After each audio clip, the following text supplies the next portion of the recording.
In today's world, social media applications have become effective tools for small business entrepreneurs, especially when it comes to enhancing their relationships with consumers. It's transforming the way of business, creating gateways for companies to profit and grow in the industry. When compared to the traditional media, which only delivers content, social media promotes active user participation, and I'm sure some of you know this.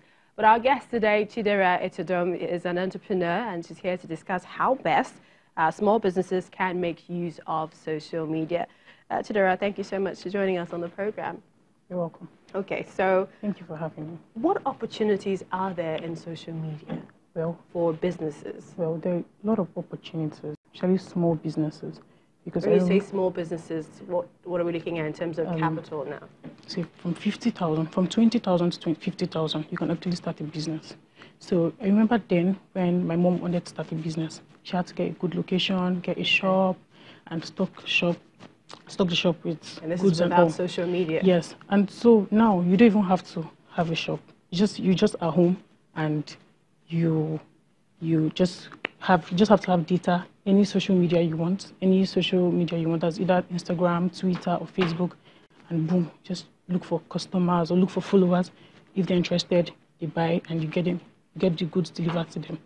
And so it's helping in visibility. But some people would disagree with you because, you know, you've mentioned now there is social media, but there's also the education of how to use social media and use it well, and also perhaps when you talk about data, expensive. I mean, data is expensive in these parts.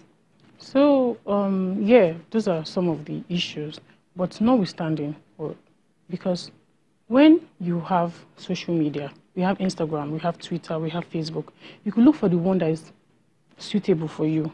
And there are also data plans that would be able to cover this.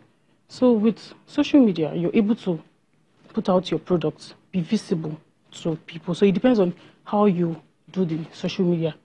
So, and there are also some people that actually give lessons in this social media. Well, you know, there are also bad eggs in the basket. Of course, we'll come to that. Social media. We'll come to that. There are bad eggs everywhere.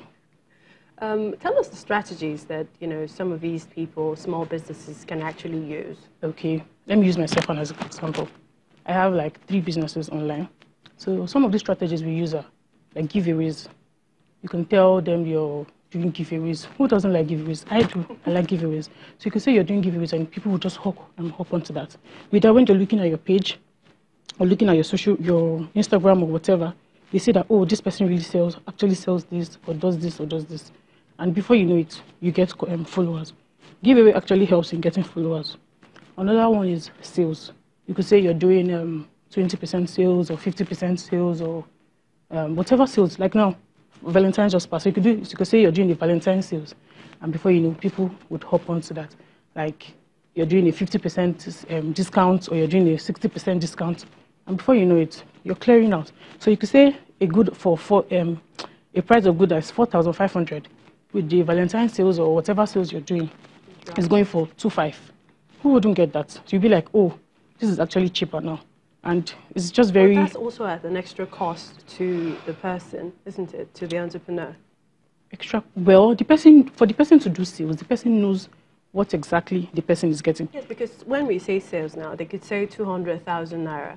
And then when it comes to sales, they're telling you it's 250. You wouldn't really know. They might assume and say it was 350 rather than... The thing is, there are different stores online. There are 1,001 stores online. I'm very sure people know. So by the time you look at this, normally you would get this for 4,500. And you see it also in the market, you also get it for 4,500. Why don't you just sit at the comfort of your house and let them deliver it to you? So I think another thing I'm talking about is sincerity of some of the entrepreneurs. Let's talk about the bad eggs. Okay. So the thing is, there's really no way of identifying a bad egg. Okay, but some stores, like before I started, I used to be very skeptical about buying things online. Like, I could be like, what if this person is trying to scam me? Because we've also heard that people, you pay for this and you don't see it delivered to you at home. And you've lost a lot of money. So by the time you check the person's pay, that's why referrals are very key. Like now, oh, where did you get your hair? I got it from so place on Instagram. I'm interested to buy because I know you've gotten from there and you got it delivered to you. So I would buy from there and also get it delivered to me. So I would want to patronize that person. Another one is, what do they call it? Where you put feedbacks. Okay. Or like, oh, nice sales, or I got this at appropriate time. With that, people are more trusting. Yeah, and by the time you put also interactive content online, it will be so key. Like, oh, this person is really doing well. Because some pages on Instagram, they don't have the right content. You're selling. Let me say you're selling clothes. You have to put the right. You have to dish out the right content for people on Instagram, so that people see, oh, this is what this person is doing. You have to make your followers, and don't forget, followers are different from customers. You could have 1,000 followers. Another person has 5,000 followers. The person that is having 1,000 followers has and makes more money than the person that has 5,000 followers. So it's two ways. Don't forget that your customers are not your followers. Or, sorry, like the difference between customers and followers. Because you may have a lot of followers and you're not really even making sales. Why someone has just little followers and the person is making so much? Tell us more about perhaps the competition. There are also big companies. Of course. So how do you gain ground? How do you... But I always say that the market is wide enough for everybody. So if there are more than 1,000 stores on Instagram selling hair or selling clothes, just know that no matter if you want to start today, there's still a target market for you. First of all, before you start, you should know your target market. Who do I want? Like I'm selling this hair now. My hair is between 40 to 100. Who's my target market? My target market should not be people in secondary schools. I'm sure they cannot afford that yet. Even if some can, but I'm sure they cannot afford that yet. So you need to know your target market. What's your target market? Who are the people you want? Your brand should be in a particular way. What do I want to achieve? Who do I want some sort of people to buy from me? Mm-hmm. Is it for the masters? Is it for... I sell perfumes, fragrance hub. My target market is for everybody because I have perfumes from 1,000 upwards. So any type of person can buy from me. So, and secondly, you need to use Instagram ads, sponsored ads, promotional posts. All of those help as well. They help in enhancing your... All right. Yeah, so I could just call that a market strategy. Or a mini market.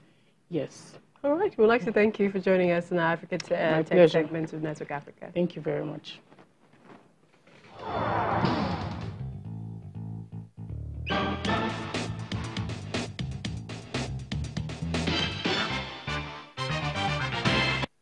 And that's the program today. Many thanks for watching. I'm Millicent Walker.